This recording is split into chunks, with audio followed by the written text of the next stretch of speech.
ನಡೆದಾಡೋ ದೇವ್ರಂದ್ರೆ ನೀವೇ ಸರ್. ಯಾಕಂತ ನನಗೆ ನೀರು ಕುಡಿಯಕ್ ಆಗ್ತಾ ಇಲ್ಲ ಸರ್, ಹಿಂಗ್ ಚೆಂಬ್ ಹಿಡಿಯಕ್ ಆಗ್ತಾ ಇದೆ. ವಿಡಿಯೋ ನನಗೆ ಬರುವಾಗ ಹಿಂಗೆ ಇತ್ತು ಸರ್. ನಾನು 3 ವರ್ಷ ಆಯ್ತು ಸರ್, ಅನ್ನ ಸಾಂಬಾರೆಲ್ಲ ಚೆನ್ನಾಗಿ ಕಲಸಿ ಊಟ ಮಾಡಿ ಅದೇ ತರಾನೇ ಇತ್ತು ಸರ್ ಕೈ. ಎಷ್ಟು ಆಯುರ್ವೇದಿಕ್ ಆಸ್ಪತ್ರೆ ಅಲ್ಲಿ 15 ದಿನ ಅಲ್ಲೇ ಅಡ್ಮಿಟ್ ಆಗಿದೆ ಸರ್, ಸಿರ್ಸಿ ಒಳಗಡೆ. ಅಲ್ಲೂ ಎಲ್ಲೂನು ಇಲ್ಲಿ ಎಷ್ಟು ಹಾಸ್ಪಿಟ್ಲ್ ತೋರಿಸಿದ್ರು ಎಲ್ಲೂ ನನಗೆ ಕ್ಯೂರ್ ಆಗಿಲ್ಲ ಸರ್. ಬಂದು 4 ದಿನದಲ್ಲ ನಿಮ್ಮಿಂದ ನೀವು ದೇವ್ರಂತ, ಅಯ್ಯೋ ನನ್ ದೇವ್ರಂದ್ರೂ ಅಷ್ಟು ನನಗೆ ಸಮಾಧಾನ ಆಗಿದೆ ಸರ್. ಹೌದು, 4 ದಿನ ಮಾತ್ರೆ ತಗೊಂಡಿದ್ದಕ್ಕೆ ನನಗೆ ಕಾಲ್ ಬಾವು ಬಾಳ ಇತ್ತು ಸರ್, ಇಷ್ಟಿತ್ತು ಸರ್ ಕಾಲ್ ಬಾವು ಅಷ್ಟೇ. ಫಸ್ಟ್ ಟೈಮ್ ಬಂದಾಗ ಇಲ್ಲಿರೋ ಎಲ್ರು ನನಗೆ ಚೆನ್ನಾಗಿ ನೋಡ್ಕೊಂಡ್ರು ಸರ್. ಫಸ್ಟ್ ಟೈಮ್ಗೆ ನನಗೆಲ್ಲ ನನಗೆ ತೃಪ್ತಿ ಆಯ್ತು.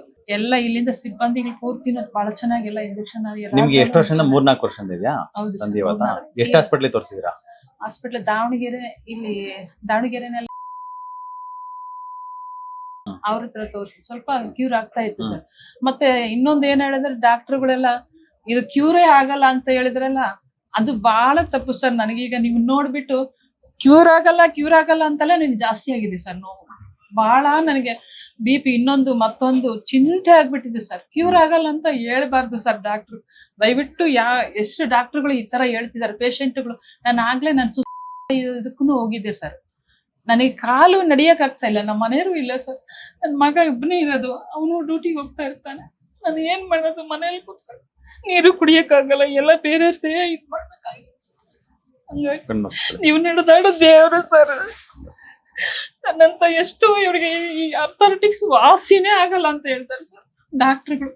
ಹಂಗೆ ಹೇಳಿದ್ರೆ ಹೆಂಗೆ ಸರ್? ನಾವು ಎಷ್ಟು ದುಡ್ಡು ಖರ್ಚು ಮಾಡಿದ್ರೇನು ವಾಸಿ ಆಗಲ್ಲ. ಇದು ನೀವು ಮಾತ್ರೆ ತಗೊಂಡ್ತಲೇ ಇರ್ಬೇಕು. ಎಷ್ಟು ಮಾತ್ರೆ ತಗೊಂಡು ಆಮೇಲೆ ಆಯುರ್ವೇದಿಕ್ಕಿನಲ್ಲೂ ಮಾತ್ರೆ ತಗೊಳ್ಬೇಕಾದ್ರೆ ಕಮ್ಮಿ ಇರ್ತಿತ್ತು ಸರ್. ಕಮ್ಮಿ ಇರ್ತಿತ್ತು, ಮತ್ತೆ ಬರ್ತಾ ಇತ್ತು ಸರ್. ಆಯುರ್ವೇದಿಕ್ ಸ್ವಲ್ಪ ಕಡಿಮೆ ಆಗ್ತಿತ್ತು ಸರ್. ಅವ್ರದ್ದು ಅಷ್ಟೇ ಸರ್, ಅದು ಅಷ್ಟೇ. ಅಲ್ಲೂ ಈಗ 15 ದಿವಸ ಅಡ್ಮಿಟ್ ಆಗಿದೆ. ಅವರು ಎಲ್ಲ ಆಯಿಲ್ ಮಸಾಜ್ ಎಲ್ಲಾನು ಮಾಡಿದ್ರಿ ಸರ್. ಎಷ್ಟಾದ್ರೂ ಕಡಿಮೆನೆ ಆಗ್ಲಿಲ್ಲ ಸರ್. ಮೇನ್ ಡಾಕ್ಟರ್ಸ್ ನಿಮ್ಗೆ ವಾಸಿ ಆಗುತ್ತೆ ಅಂತ ಹೇಳ್ಬೇಕು ಸರ್. ನೀವು ನಡೆದಾಡೋ ದೇವ್ರು ಸರ್. ನಮ್ಮ ಪಾಡಿಗೆ ನಾವು ಸುಳ್ಳು ವಾಸಿ ಆಯ್ತಂತ ಸುಳ್ಳು ಹೇಳ್ಬಾರ್ದು, ಕಾಯಿಲೆ ನೋಡ್ಬೇಕು, ಎವಿಡೆನ್ಸ್ ಇರ್ಬೇಕು. ಅದಕ್ಕೆ ಎವಿಡೆನ್ಸ್ ಇರ್ಬೇಕು, ವೈಜ್ಞಾನಿಕವಾಗಿ ಅದಕ್ಕೆ ಆಧಾರಗಳು ಇರ್ಬೇಕು. ಅದ್ ನೋಡ್ಬಿಟ್ಟು ಅದು ಹೆಂಗೆ ಏನಂತ ನಾವು ಸತ್ಯಾಂಶನ ಪೇಷಂಟ್ ಕೇಳ್ಬೇಕು. ಹೇಳ್ಬಿಟ್ರೆ ಅವ್ರಿಗೆ 100% ನಂಬಿಕೆ ಬಂದ್ಬಿಡುತ್ತೆ ಅವ್ರಿಗೆ. ಸತ್ಯಾಂಶ ಅಷ್ಟೇ ಅದು ಅಲ್ವಾ? ರಿಯಾಲಿಟಿ ಟ್ರುತ್ ಹೇಳ್ಬೇಕು. ನಾವು ನಿಮ್ಗೆ ಹೇಳಿ ಸತ್ಯ ಅದು ಆಕ್ಚುಲಿ.